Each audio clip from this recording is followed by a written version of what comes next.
Welcome to my channel Aditya Grahari. आज हम लोग real number chapter 1 NCERT class 10th के पोर्शन को कवर करेंगे। इसमें आपको पिछले लेक्चर का क्विक रिवीजन कराया जाएगा 2 से 3 मिनट में, फिर हम उसके आगे के पोर्शन को कवर करेंगे। देखिएगा, कहा गया है लेमा। तो लेमा होता है एक प्रूवन स्टेटमेंट जिसको प्रूव करने की आवश्यकता नहीं होती है। जैसे अगर हम कहें तो हम कह सकते हैं कि लेमा 2 + 2 = 4, इसे प्रूफ करने की आवश्यकता नहीं पड़ती है। 2 × 2 कहें इक्वल 4, इसे भी प्रूफ करने की आवश्यकता नहीं पड़ती है। यह यूनिवर्सल ट्रूथ है। वो आते हैं लेमा में। फिर बात करेंगे Euclid division lemma. 6th, 7th, 8th और 9th में आप पढ़ते चले आए हैं जो डिवीजन, उसी तरह का कुछ यूक्लिड डिवीजन लेमा है। कहा गया ए और बी दो संख्याएं हैं, अगर ए में बी से डिवाइड किया गया और वह क्यू टाइम्स गया, रिमाइंडर आर आया, तो उसको कुछ इस तरह से लिखते हैं डिविडेंड इक्वल टू डिवाइजर गुणे क्वोशिएंट प्लस रिमाइंडर। यहां से रिमाइंडर हमेशा डिवाइजर से छोटा आता है, जिससे हम भाग देते हैं उससे छोटा आता है, और 0 के इक्वल या 0 से बड़ा आता है रिमाइंडर। जैसे कि आपके सामने एक एग्जांपल लिखा हुआ है, 117 में 14 से डिवाइड किया गया तो 8 टाइम्स गया, 112 आया और रिमाइंडर 5। तो यहाँ डिवाइजर था 14, डिविडेंड 117, क्वोशिएंट है 8 और रिमाइंडर है 5। फिर अब एक और एग्जांपल, इसमें डिवाइजर दिया हुआ है, क्वोशिएंट दिया हुआ और रिमाइंडर दिया, आपसे डिविडेंड पूछा है, तो डिविडेंड इक्वल टू डिवाइजर गुणे क्वोशिएंट प्लस रिमाइंडर। तो डिवाइजर में क्वोशिएंट से गुणा करके और रिमाइंडर को ऐड कर दिया गया। फिर आपके सामने लिखा हुआ है एल्गोरिथम। एल्गोरिथम क्या होता है? किसी भी प्रश्न को सॉल्व करने के लिए जो हमें वेल डिफाइंड स्टेप्स चलने होते हैं उसे बोलते हैं एल्गोरिथम। फिर चलते हैं आगे देखने के लिए। आगे देखिएगा तो आपको मिलेगा यूक्लिड डिवीजन एल्गोरिथम।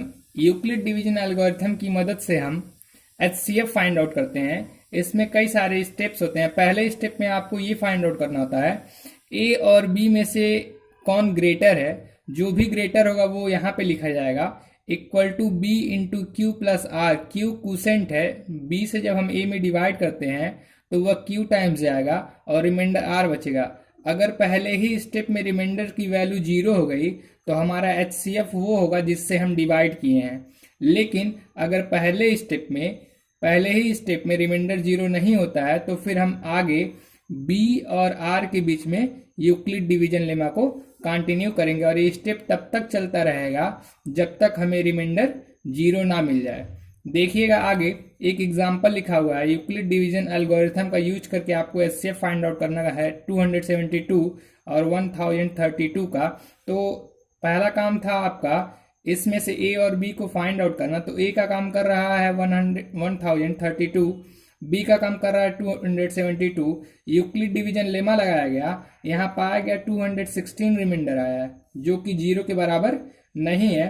फिर स्टेप 2 में चला गया है, 272 इज ग्रेटर देन 216। फिर यूक्लिड डिवीजन लेमा लगा, यहाँ से पाया गया कि रिमाइंडर जो है 56 के इक्वल है और वह 0 के बराबर नहीं है। फिर आगे देखिएगा, फिर आगे क्या किया गया, अगर 216 ग्रेटर है 56 से तो यहाँ फिर डिवाइड किया गया 56 से 216 में और 3 टाइम्स गया, 48 रिमाइंडर आया है। फिर 48 रिमाइंडर 0 के बराबर नहीं है, इसलिए स्टेप 4 में चला गया 56 और 48 में। तो 56 ग्रेटर है 48 से, तो 56 में 48 से डिवाइड किया गया है, रिमाइंडर 8 आया है। फिर वह 0 के बराबर नहीं है, इसलिए एक स्टेप और चला गया और यहाँ पे रिमाइंडर 0 के बराबर। ध्यान दीजिएगा, जिस स्टेप में रिमाइंडर 0 के बराबर आएगा उस स्टेप में जिससे हम डिवाइड किए होंगे वही हमारा एचसीएफ हो जाएगा। चलते हैं आज नए क्वेश्चन को सॉल्व करने के लिए। चलते हैं आज के लेक्चर के पहले क्वेश्चन को सॉल्व करने के लिए। देखिएगा, लिखा है यूक्लिड डिवीजन एल्गोरिथम का यूज करके आपको फाइंड आउट करना है एचसीएफ 1190 और 1445 का, 1190 एंड 1445 का एचसीएफ फाइंड आउट करना है। उसके बाद आपको 1190 यम प्लस 1445 एन के फॉर्म में राइट करना है। तो देखिएगा कैसे हम इस क्वेश्चन को सॉल्व करने के लिए चलेंगे। पहला काम होगा, ध्यान दीजिएगा, एवरी ईयर इस चैप्टर से 4 से 5 नंबर पिक किए जाते हैं, जिसमें से 2 नंबर के चांसेस होते हैं क्वेश्चन के यहाँ से यूक्लिड डिवीजन एल्गोरिथम से पूछे जाने के। स्टेप 1 में हमारा काम होता है पहले तो ये फाइंड आउट करना कि कौन ग्रेटर है कौन स्मॉलर, यानी ए और बी फाइंड आउट करना। तो यहाँ पे ए का काम करेगा 1445, बी का काम करेगा 1190। तो यहाँ से यूक्लिड डिवीजन लेमा अप्लाई करेंगे, तो यहाँ लिखेंगे यूक्लिड डिवीजन लेमा। देखिए क्या होगा, 1445 equal 1190 multiply by 1 plus 255। Step second चलना होगा क्योंकि स्टेप 1 में यहाँ पे रिमाइंडर जो है किसके इक्वल नहीं है, 0 के इक्वल नहीं है। देखिएगा तो यहाँ से स्टेप 2 में चलना होगा, तो स्टेप 2 1190 और 255 के बीच में चला जाएगा। तो फिर अप्लाई करेंगे according to Euclid division lemma. हम लिख सकते हैं 1190 इक्वल 255 मल्टीप्लाइड बाई, और यहाँ रिमाइंडर आएगा 170। फिर स्टेप थर्ड चलना पड़ेगा क्योंकि यहाँ पे स्टेप सेकंड में रिमाइंडर 0 के इक्वल नहीं है, तो यहाँ लिखेंगे स्टेप सेकंड में जो रिमाइंडर 170 है, इस बार अप्लाई करेंगे यूक्लिड डिवीजन लेमा 255 और 170 में। तो देखिएगा 255 इक्वल हो जाएगा 170 मल्टीप्लाई बाई 1 प्लस 85।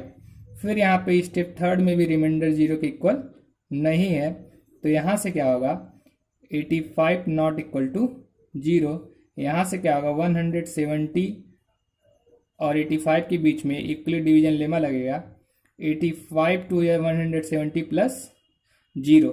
यहाँ पे जिस स्टेप में आपसे कहा गया था रिमाइंडर 0 आएगा, उस स्टेप में जिससे हम डिवाइड किए रहेंगे वही हमारा HCF। तो यहाँ HCF मिल जाएगा, HCF ऑफ 1190 एंड 1445 इक्वल 85। इसके बाद आपको HCF को ही इस फॉर्म में रिड्यूस करना है। तो देखिएगा रिड्यूस करने के चलते हैं 85 इक्वल, देखिएगा इस स्टेप को छोड़ के 85 इस स्टेप में आ रहा है, तो यहाँ से हम क्या लिख सकते हैं, अगर 85 इक्वल लिखना हो तो देखिएगा 85 इक्वल लिखा जा सकता है 255 माइनस 170। 1 को अगर ना लिखे तो कोई फर्क नहीं पड़ेगा। तो देखिएगा यहाँ यूज कर रहे हैं, लिख सकते हैं 255 माइनस 170। यहाँ से क्या होगा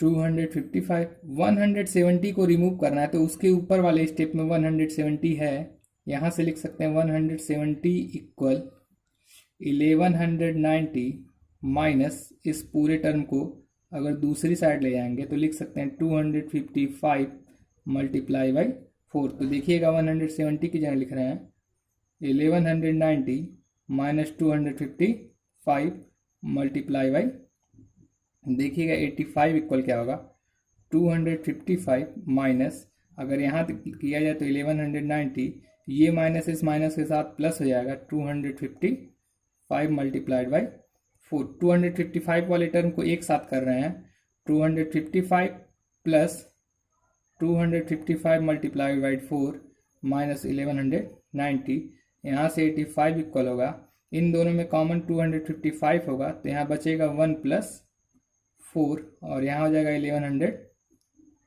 तो देखिएगा 85 इक्वल हो जाएगा 255 मल्टीप्लाइड बाई 5 माइनस 1100। अब हमें यहाँ पे इसको भी रिमूव करना है क्योंकि हमें फॉर्म चाहिए 1190 m प्लस 1445 n के फॉर्म में।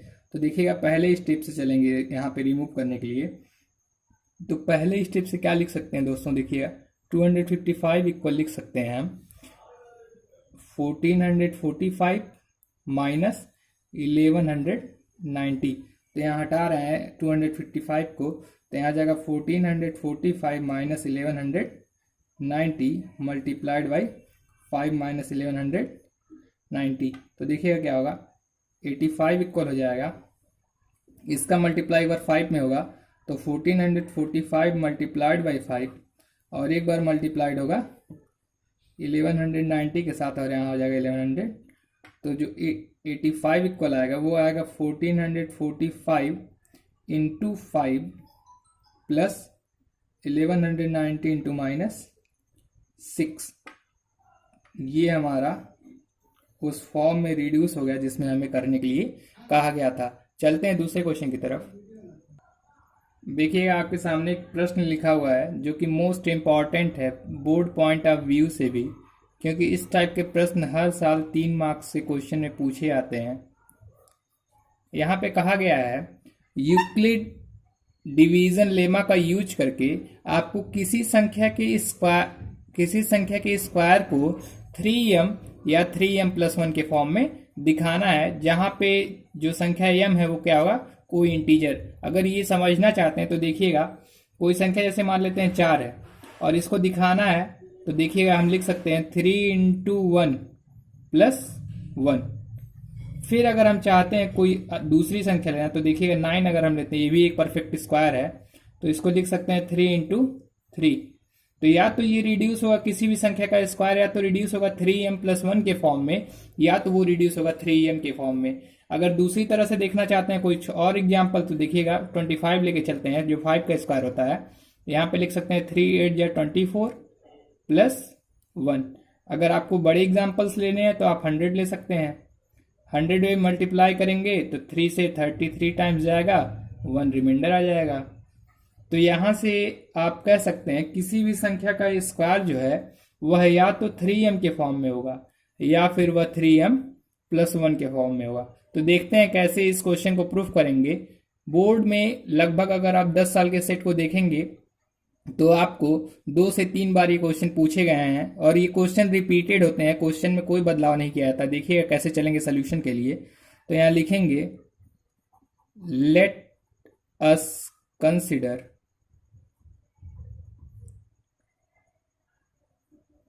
A be any positive integer such that a is greater than b, a b से बड़ा है, और यहाँ पर b 3 लेके चला जाएगा। अगर b 3 है तो रिमाइंडर देखिएगा क्या क्या आ सकता है, या तो 0 या 1 या फिर 2। तो यहाँ से according to Euclid division lemma लिखा सकता है, according to Euclid's division lemma a = 3q + r where r = 0, 1, इस। तो देखिएगा केस 1 लेके चलते हैं। केस 1 क्या लेके चलेंगे, इफ रिमाइंडर = 0। अगर रिमाइंडर 0 होगा तो देखिएगा जो ये इक्वेशन है किस में रिड्यूस हो जाएगा, a = 3q। और हमसे कहा था किसी संख्या का स्क्वायर पता करने के लिए, तो दोनों तरफ स्क्वायर कहेंगे। तो यहाँ लिखेंगे squaring both side a² = 3q का होल स्क्वायर। तो यहाँ आ जाएगा a² = 9q²। देखिएगा दोस्तों a² यहाँ से कॉमन फैक्टर अगर देखा जाए तो 3 ले सकते हैं, और यहाँ बचेगा 3q²। फिर क्या होगा, अगर आप चाहें तो 3q² की जगह पुट कर सकते हैं m। तो यहाँ लिखेंगे पुटिंग m = 3q²। तो आपका पहला वाला जो पोर्शन है वो कवर हो चुका है, और वो क्या था, 3m के फॉर्म में। चलते हैं दूसरे केस के लिए। तो देखिएगा दूसरा केस है। दूसरे केस में कैसे चलेंगे, रिमाइंडर को लेंगे = 1। तो यहाँ जो हमारा पहला इक्वेशन होगा वो रिड्यूस हो जाएगा 3q + 1 के फॉर्म में। फिर स्क्वायरिंग करना है both side, squaring both side क्या होगा, a² = 3q + 1 का होल स्क्वायर। होल स्क्वायर को ब्रेक करेंगे 3q+, तो यहाँ आ जाएगा 9q² 6q + 1। अब देखिएगा यहाँ से अगर कॉमन देखा जाए तो हमें 3 कॉमन मिल जाएगा। यहाँ आ जाएगा 3q² प्लस 2q + 1। और हम यूज कर सकते हैं इस पूरे टर्म की जगह m। और यहाँ मान लेंगे putting m equal 3q² plus 2q। फिर आगे चलते हैं तीसरे केस की तरफ। देखिएगा तीसरा केस लेके चल रहे हैं, तो यहाँ लिखेंगे केस थर्ड में देखिएगा क्या होगा, इफ रिमाइंडर इक्वल 2, रिमाइंडर अगर 2 होगा तो a इक्वल हो जाएगा 3q प्लस 2। फिर स्क्वायरिंग करेंगे दोनों साइड, तो लिखेंगे स्क्वायरिंग बोथ साइड, क्या होगा देखिएगा, a का स्क्वायर इक्वल 3q प्लस 2 का होल स्क्वायर। तो यहाँ से क्या होगा, a square equal 9q square, 3 2 6 2 12q plus 4। देखिएगा इसको किस तरह से लिखना चाह रहे हैं, 9q स्क्वायर प्लस 12q। 4 को लिखना चाहते हैं 3 + 1 के फॉर्मेट में, जिससे आसानी क्या होगा देखिएगा, इन 3 टर्म में से 3 कॉमन हो जाएगा। तो यहाँ मिलेगा 3q square 4q plus 1 plus, और इस पूरे की जगह पे अगर हम यूज कर लें m, तो हमारा फॉर्मेट वापस दिखने लगेगा, a square equal 3m plus 1 के। यहाँ लिख देंगे putting m equal 3q square plus 4q plus. चलते हैं आज के लेक्चर के आखिरी क्वेश्चन की तरफ।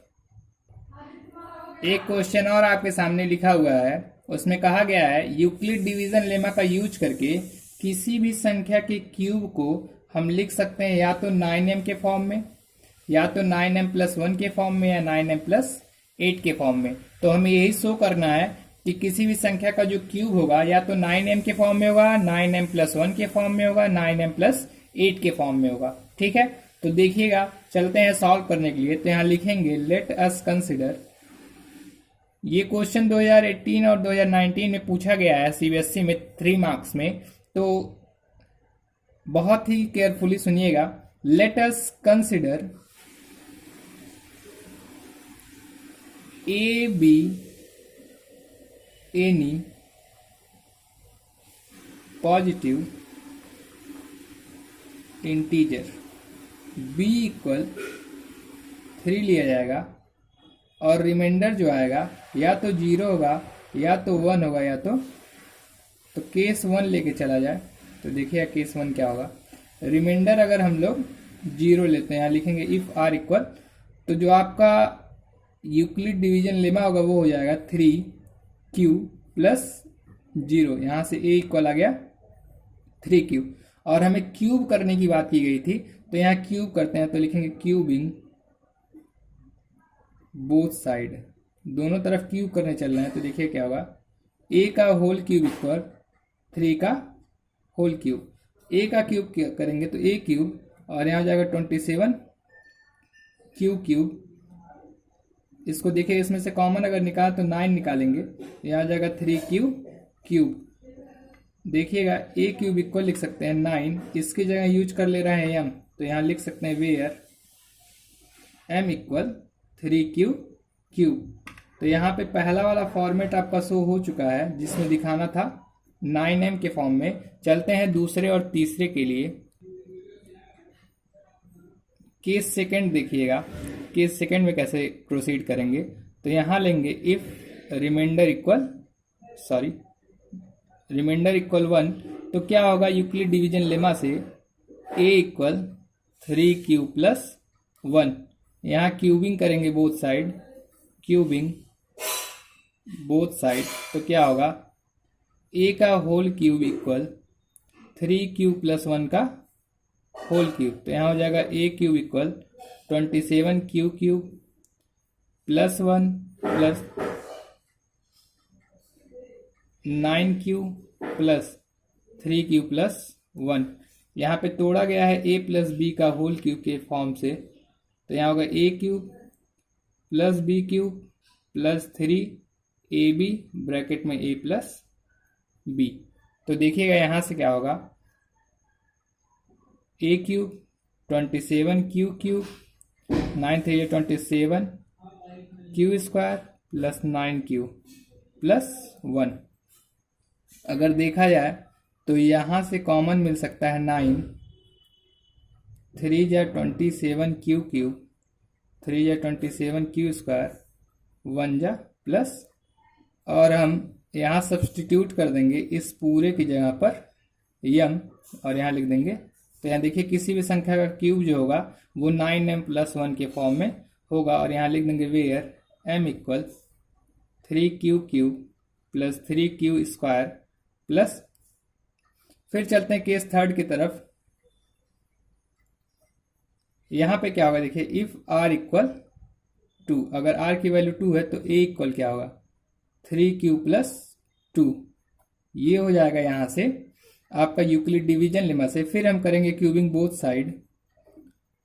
साइड क्यूब करने चल रहे हैं, तो देखिएगा क्या निकलेगा, a cube equal 3q plus 2 का होल क्यूब, तो ये a क्यूब इक्वल हो जाएगा 27q क्यूब, 2 का क्यूब 8 प्लस 3 2 या 6 3 या 18 क्यूब, ब्रैकेट में 3q प्लस 2।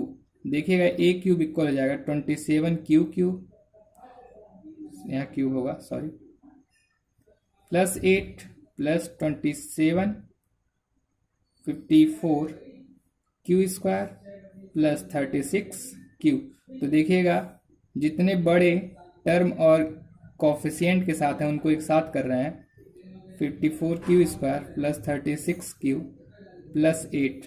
अगर हम देखें तो यहाँ से कॉमन मिल जाएगा 9, यहाँ हो जाएगा 3q cube, 6q square, 4q plus, और इस पूरे की जगह यूज कर सकते हैं हम यम, यहाँ लिख देंगे where m equal 3q cube 6q square plus 4q।